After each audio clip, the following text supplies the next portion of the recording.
Message આવે એટલે તમારે એ જગ્યાએ બધા ભેગું થવાનું અને આપણે જે મજૂરોને કોઈ પણ પ્રકારની તકલીફ નહીં થાય એવું આપણે આ ગ્રુપ વાળાને આ બધા મુકદ્દમાને હું કહું છું. કારણ કે મારો કહેવાનો મતલબ એમ છે કે ખરેખર આપણે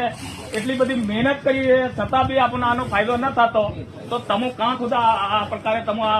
અત્યાચાર સહન કરો. એટલે મારો કહેવાનો મેઇન પોઈન્ટ એ છે કે ખરેખર જો આ ભાવ નક્કી થાય એ ભાવ હોળી પછી લાગુ કરવાનો. અત્યારે જે જૂનો ભાવ છે એ હોળી પછી તમે આનું એનું તમારે જે લેવડ દેવડ કરી લેજો અને હોળી પછી તમામ ભાઈઓને પૂછે કે બધો જે આ ભાવ અત્યારે તમને સંભળાય છે એ બધું લાગુ કરશે. કોઈ બી માણસ હોળી પછી જો નીચેના ભાવમાં કામ કરે એને આ પેલા ભાઈએ વાત હમણાં કરી એમ કે 2 લાખ રૂપિયા દંડ કરવાનો છે અને 10,000 જે બીજો માણસ બીજા માણસની તલાશ લાવે એને 10,000 રૂપિયા ઇનામ આપવાનું. બીજું કે હવે પછી જો કોઈ બી માણસ જો આપણા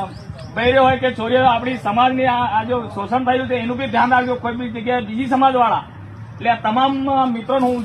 જણાવું છે કે ખરેખર આપણી આ સમાજને આવો અત્યાચાર થવો બી નહીં જોઈએ અને આ પેઢીયાએ કોઈ તુકારા તરીકે